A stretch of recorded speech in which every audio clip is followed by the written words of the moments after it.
Good morning, you guys. Like Josh said, my name is Ethan.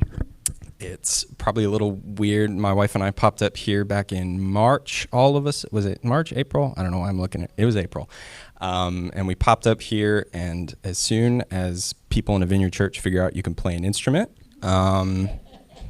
usually takes maybe more than one instrument.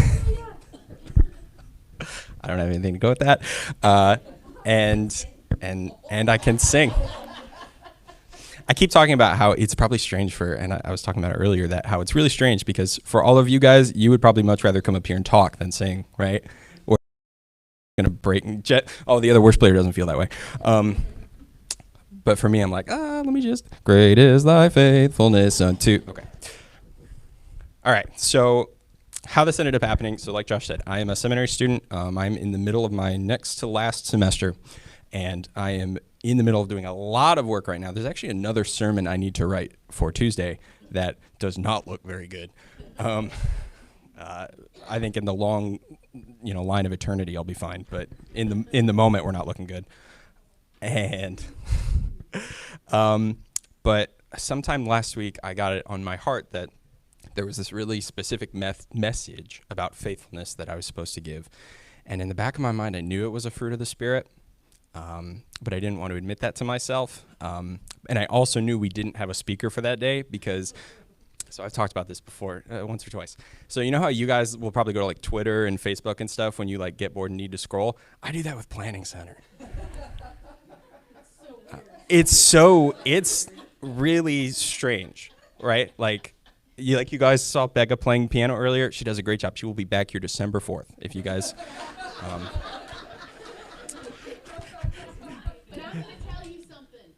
Everyone accepted requests as fast as you did. Man, we would be golden.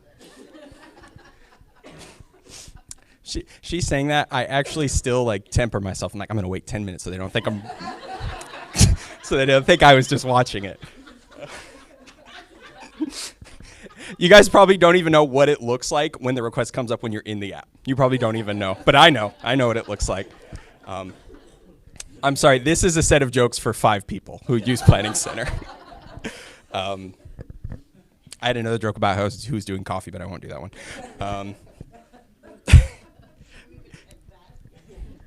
I do. Do you want to know who's doing coffee on the 20th?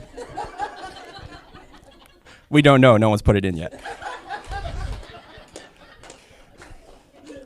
I'm losing half the crowd here. Okay.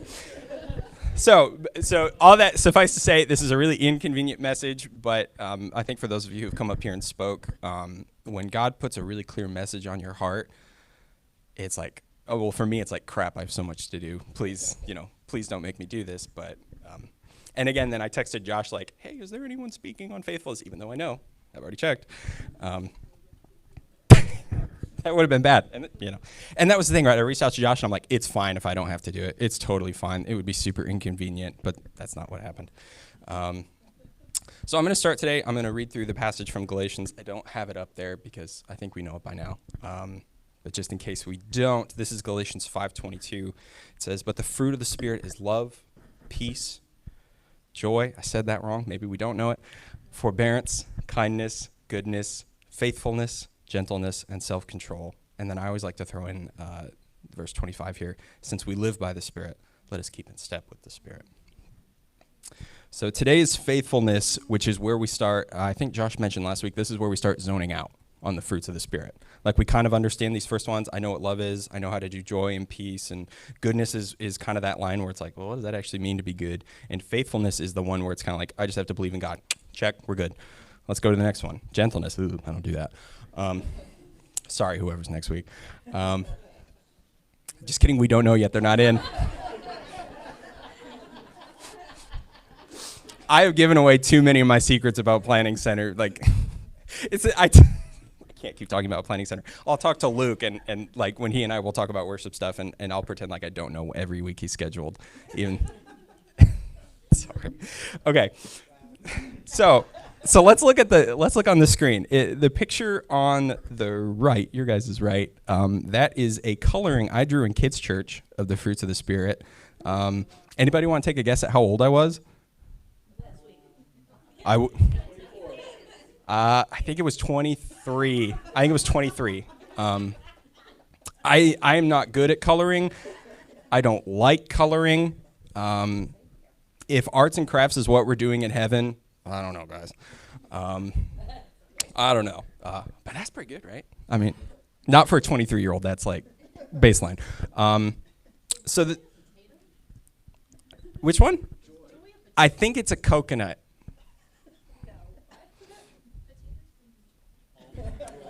Potatoes are a vegetable, Leah. Come on.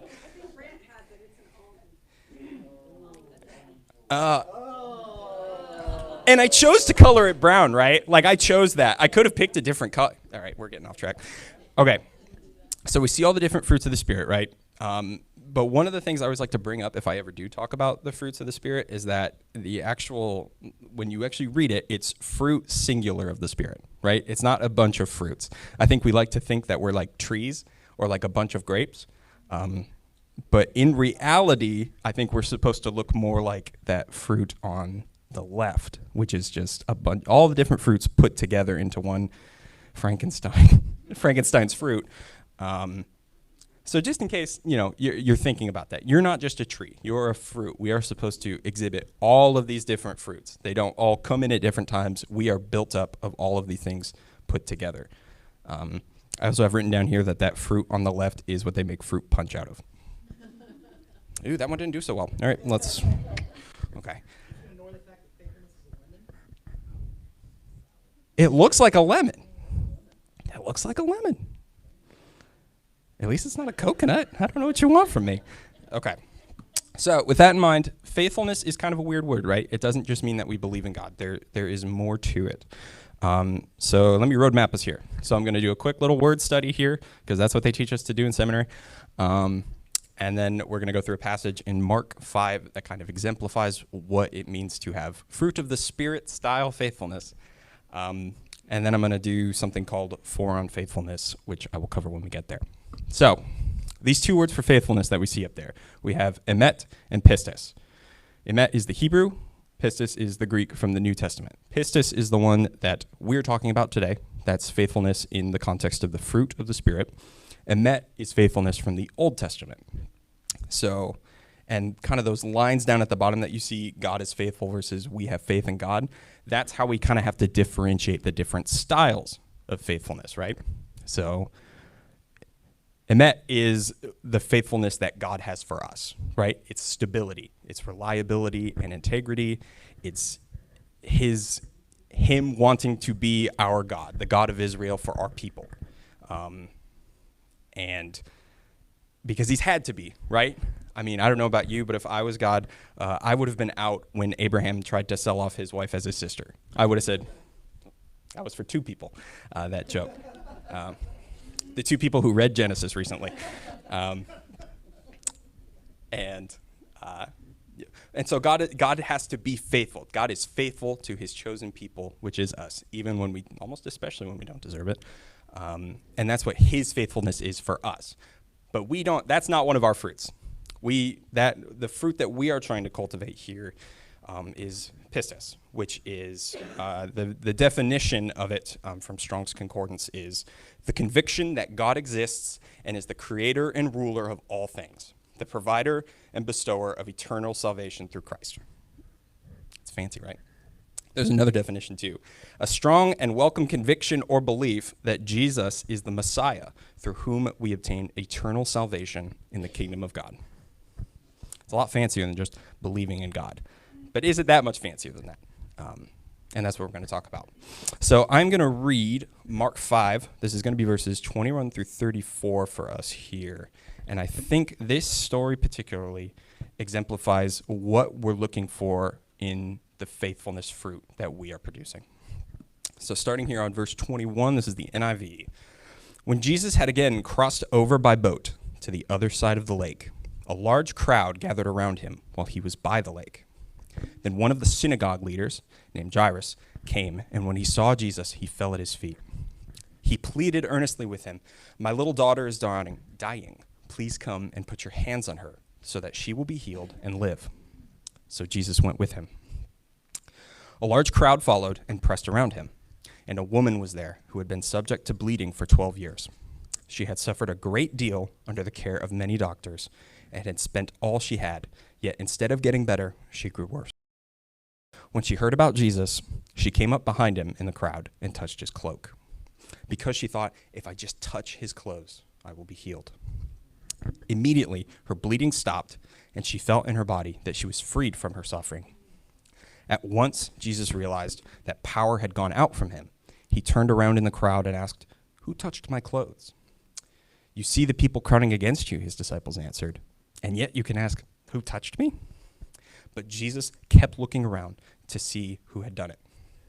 Then the woman, knowing what had happened to her, came and fell at his feet, and trembling with fear, told him the whole truth. He said to her, "Daughter, your faith has healed you. Go in peace and be freed from your suffering." This is the part at Duke where you would say the word of God for us, the people of God. The first 2 years, I did not understand that at all. I'm just finally starting to say it right, because I'm not Methodist. Really not Methodist. Anyway, so we are going to go into something that I'm calling For Unfaithfulness. So this is a style of teaching that I have adopted from my Old Testament professor, Dr. Brent Strawn.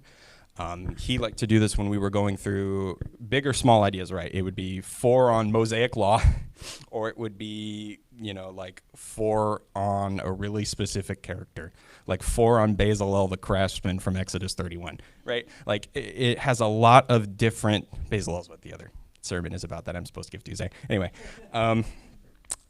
and so it gives me an opportunity. One, it's 4 points that if you're writing notes, it looks great when you're done, right?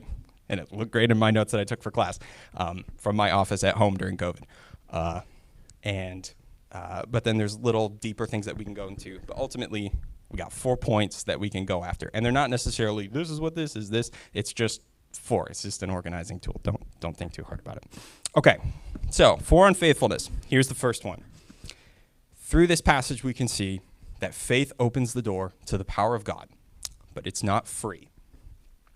In verse 34, it says, he said to her, "Daughter, your faith has healed you. Go in peace and be freed from your suffering." The healing itself did not come from the magic robe of Jesus, but it's a combination of Jesus' presence in that place and the woman's faith to actually reach out and touch him, knowing that just reaching out and touching him would be enough to heal. Now, after she does this, he does not just let it be, right? Because there's a tangible, I don't want to say magic, but there's a healing that has come out of him that he tangibly notices. And he makes a point to go out of his way and say, "Who is this woman? What has happened? Show yourself to me." Now, we can see that through faith, it is the door to the power of God, right? Just her faith in touching that cloak opens herself up to the healing of God. But what does it mean that it's not free? I think when we think about things not being free and things having a cost, we think it's a bad cost initially. And I want to kind of flip that for us here, because this isn't a bad cost that Jesus asks. Instead, he finds her, he singles her out, and he sends her off with peace and shalom, like Josh was talking about last week. Not just like, take your healing from me and go, but that her faith is not only the path to her healing, but it's a path to peace and shalom. It's a path to, he's sending her with prosperity. He's sending her with her salvation and her wholeness that has come through him. He singles her out because, and this is going to be a quote from Dr. David Garland, professor of New Testament at Baylor University. He does not allow her to slip away and remain anonymous. He forces the issue so that when she leaves healed, she will leave knowing that the one who healed her knows her and cares for her. She is a person who is worth taking time with and addressing. The cost of faith is that it requires us to be seen by God and his church. We cannot fade into the background like we would like to all the time. But it's a good thing, right? For some of us with anxiety are freaking out right now. But that is the problem, right? To truly experience God love through our faith, it requires us to be seen. And that is the cost, my friends. Number 2, faith requires us to dig in and persist. There is fear and shame in what the woman is doing here in reaching out for the cloak. There's this idea that she has to push through others in the crowd. He is surrounded by people, right? And she is like having to push her way. She could contaminate others through whatever it is that, I don't know the exact disease. I've seen different things saying it could be hemorrhaging. Doesn't matter. She could even contaminate Jesus, right? She has no idea. I'm pretty sure he's the Son of God, but that doesn't mean he can't get sick, right? I have no idea. She's endangering herself and everyone around her with her actions, with what she's doing. I don't know, if I was her, I think I would have started to lose nerve if I'm passing people. They're like, what touched me? Who is this person? But she persisted because she had faith in what was ahead and what was ahead with Jesus. In James 1, this is verses 2 through 4, it says, "Count it all joy, my brothers, when you meet trials of various kinds, for you know that the testing of your faith produces steadfastness. And let steadfastness have its full effect, that you may be perfect and complete and lacking in nothing." Faith, at times, requires us to dig in and persist. We, as the Vineyard Movement, are founded on a lot of persisting. For those of you who don't know, when before we started having the miraculous healing and power evangelism, Wimber preached on healing in his church for, I think it's something like somewhere between 9 and 12 months straight of just preaching about healing without any healing happening. They lost people in the church over it. People on his board would come to him and say, "What if we tried teaching about something else, John?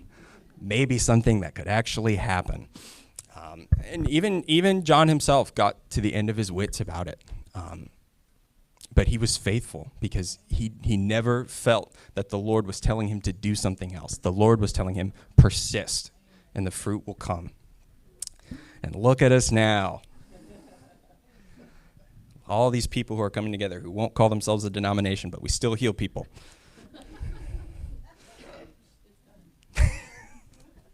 She would know.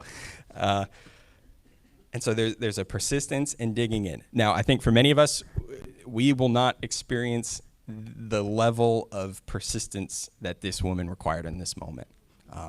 A life or death moment for her, where everything is depending on this. But there are practical ways that we can do this in our own way, in our own times of worship here, when we come together to worship and we don't just accept how we're coming, the way that we're feeling, the way that we think things are going in the room, but it's that we can say, God, I'm going to dig in and seek after what you're doing here. And if I talk a lot about worship, it's because we're going to do it again later and try these things.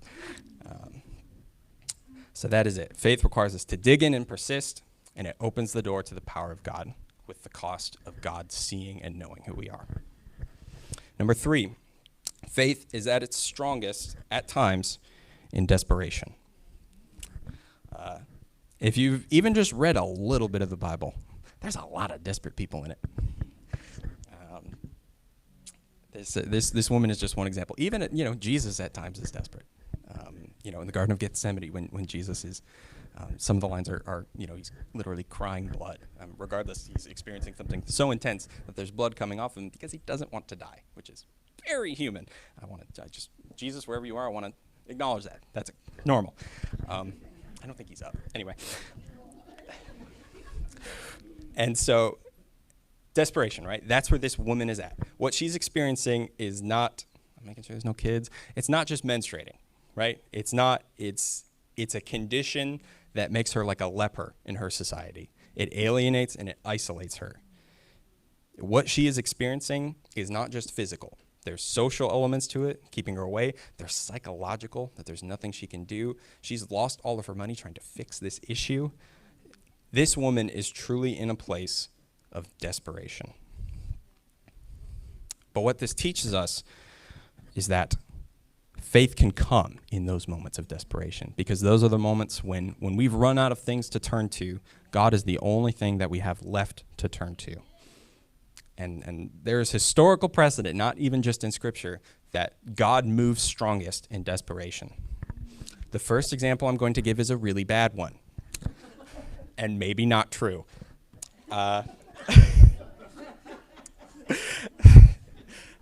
This is Emperor Constantine. He is a former emperor of the Roman Empire. He is known as the emperor who brought Christianity to Rome.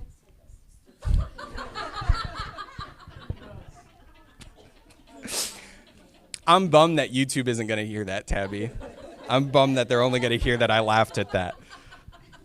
So Constantine, he is known as the guy who brought Christianity to Rome. The actual story is that at the Battle of the Milvian Bridge, I was an undergrad who studied ancient Mediterranean, so that's why this comes up. I can give you a little bit more than pastor's kid because that's all you're thinking right now. So the Battle of the Milvian Bridge, Constantine and his army were outnumbered 2-1. And the night before, Constantine had a dream where Christ came to him and said, "You will fight for my honor," and that they were to put the initial CR, which stand for Cairo, which stands for Christ in Roman, and that he would lead them to battle. And then Constantine and his army just wiped out whoever they were facing. Constantine rose to power, and he gave all the glory and credit to Christ. At least that's what his biographer said. Could it be possible that it was a ploy to get the many Christians who were being enslaved and alienated in Rome to get on his side so he could rise to power? I don't know, guys. I don't know. It's possible. But he was desperate. 2-1. That's long odds. I don't think he was going to win that fight. I don't know if God helped him win that fight. We will never know. Someone can ask him when they get there. I don't know if Constantine will be up there when we get there. Sorry, I don't know. So that's a bad example, right? But even looking at our own little context, right, of worship movements in the 20th century, the Latter Rain movement, which we have a lot of roots in as the Vineyard, comes from a man named Reg Lizelle, who was a traveling evangelist who saw no results until one day he just got really desperate and just started. He noticed Psalm 22:3, which says God will inhabit the praises of his people, and he dug into that verse, and with his revival crowd, he kept preaching that, and people just began to explode out in tongues and gifting, and that's sort of like the center of where the whole Latter Rain theology and worship came from that eventually led to us somewhere down the line. But it's a man who was desperate for the move of God. He even said afterward that, "I just wanted to see God move so badly." He said at that point, it didn't matter how. That I just wanted to see it. Even in the Vineyard, we are the same way.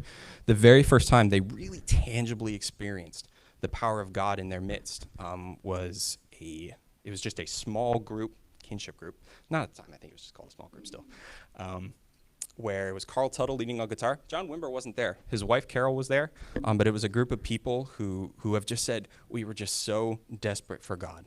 We were tired of the way things were. And so when we came to him in worship, when we sang these songs directly to God, directly to him, addressing him as I, not just God in general, the general idea of God, and everybody has said that they just felt a tangible weight fall in that place, that it was the presence of God that came. And from there, that was how they learned to worship, and they cultivated that. And here we all are, again, like the healing thing. And that's where we come from. We are a movement founded on desperation for God. And that is the place where God can come. Now that's great, but what does it actually mean to be desperate for God today? Right? It's different for us, I think. I think in this day, faith calls us to fight against complacency, comfort, and self-sufficiency. I think many of us in this room don't know what it means to be desperate for the presence of God. And I don't have a clear answer about how we get there, guys. If I knew, I would go found a movement. we would be Vineyard 2. We would be a denomination. No, I'm sorry. I don't have an opinion on that. But I think one way we can start to cultivate that is from a way that Steve Nicholson, former pastor of the Evanston Vineyard, likes to talk about. It's when we come into worship with expectation. expectation that God's going to move in this place, that he's already here, and that God, we're just asking that you would give us eyes to see and ears to hear what you're doing today. And that we come in every single time we come to worship with that expectation that God's going to be here. And it's weird when he's not.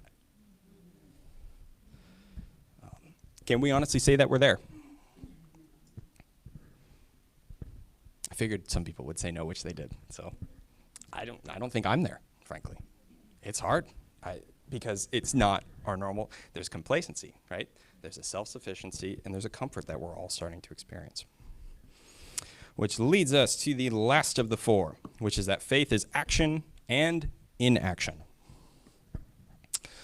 So Mark 5 teaches us that the power of faith is really actionable, right? It's when we reach out and we touch God and we get healed. And then when we follow through with it, when we persist, when we're desperate, we allow ourselves to be open to God and to pursue him. Because faith requires us to be more than just bystanders, right? For our own sake and for the sake of those around us. That's where we get the healing. That's where we get the prophetic. That's where we get the moves of God. That's where we tangibly feel his presence when we're worshiping. But that is not the only way that we are faithful, especially not in the fruit of faithfulness that we are being called to in Galatians. There's a passage from John 5 that reminds us that that same faith that persists must be tempered in reality and working through what we see God doing. This is in John 5. There's a few different verses in here. I'm going to jump around, so bear with me. This is starting on verse 2.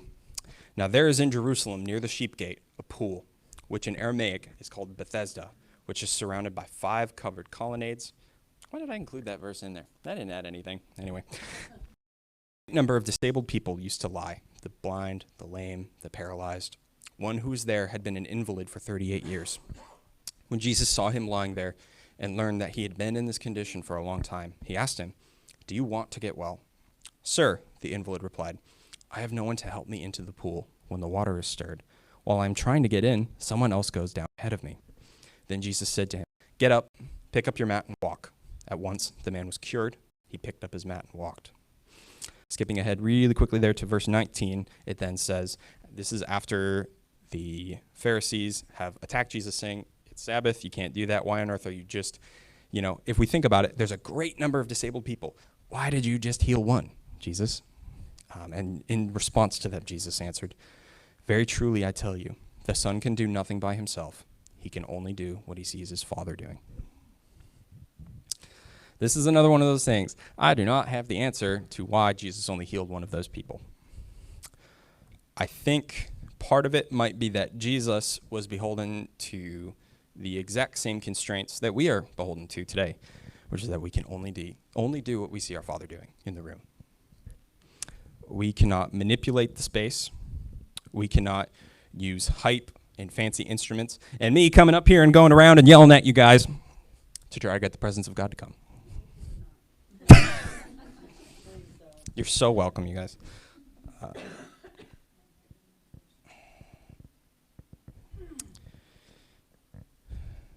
We can't make something out of nothing. Going back to the idea of emet from the Old Testament, the faithfulness, right? Being that God is truth and integrity to us. We are still called to be like God in that way, right? Unfortunately, the fruit of faithfulness may actually be both words, because there has to be integrity in what we're doing. It's part of the fruit of faithfulness. This is a quote on integrity from our beloved founder, John Wimber, who is not a deity. Very important. Just a man. Just really quotable, as Josh has said many times. One of the things that I'm most grateful for is the credibility dynamic that goes on in our fellowship here. I have been careful and scrutinized carefully the things I've said over the years. And so when I tell people that God has said it, they believe me. And when we're not, it's obvious. And so we don't try to bolster what we're saying by saying God said so. Don't say anything. Don't say it. There's a joke about Anaheim in there. Anyway.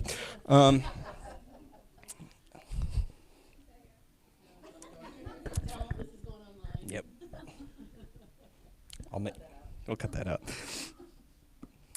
But we are a movement founded on that integrity, that we cannot do in this room what God is not doing. If God is choosing not to heal, not to bestow tongues, so we can actually really feel his presence in this room, we cannot bring that. We can persist and we can wait and we can look, but we cannot bring God into the room.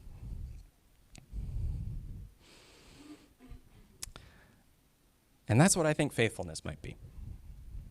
That's the stuff that I came to talk about. So what we're going to do now, we're going to move into another time of worship. But first, let's get a little practical here with how we're going to try to worship here now, right? So now we kind of know what faithfulness is, or at least we had someone talk at us for 30 minutes about it. So let's try to worship today with our faith in mind, with the remembrance that God is our salvation, he is our life, and that he is worthy to be worshiped no matter what we're bringing into the room today. The good, the bad, everything in between. Another thing I want us to think about is that again, we're going back to quotable vineyard stuff. Faith is spelled risk, R-I-S-K. That we need to be not afraid to move when we do see God moving. That, yeah, he doesn't move all the time, but there's also a lot of times that he does move and we're just really scared and don't want to do it, so we don't, right? This is a quote from Mike Pilavachi, who friend of the Vineyard out in the UK, one of the lead pastors of Soul Survivor. He just recently did a leadership conference about doing ministry time, where he said, we need to get to the place where we care more about seeing Jesus move among us than we do about looking foolish. Because if it is Jesus that we're hearing and we're seeing move, we have the chance to bring life to people around us, people who need healing, people who haven't heard the word of God yet, people who can then spread that out to the other people in their lives, that we have to be able to take that risk. And that if we do it and it absolutely fails, nobody's going to die. At least they haven't yet. Not in the Vineyard anyway. And that's just cost value. We can bring life, no one will die.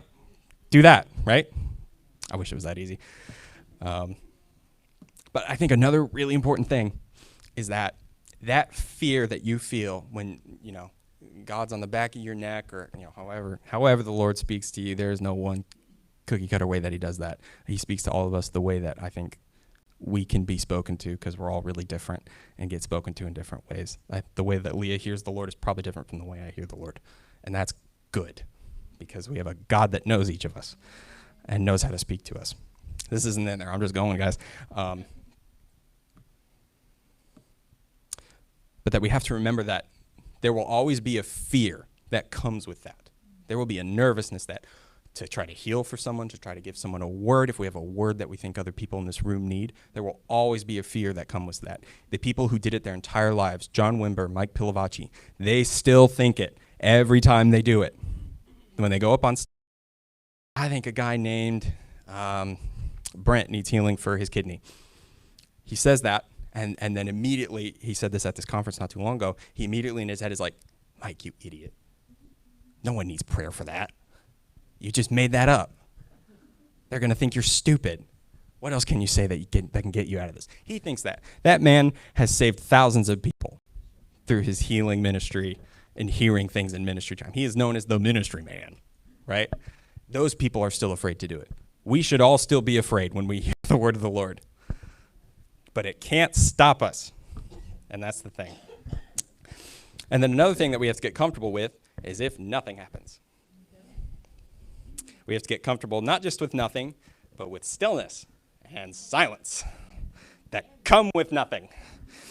Because sometimes, contrary to popular belief, Jesus did nothing. Sometimes. He did not heal everybody when he was here. He did not feed everybody when he was here. That's not to say that we get complacent. That's not to say that we don't persist. That's not to say that we don't, that we come in on Sundays and we're like, I don't think God's going to move today. I'm just going to chill.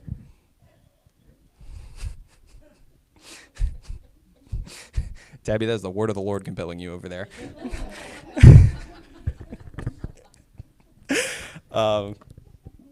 So So we need to stay vigilant, and we need to watch.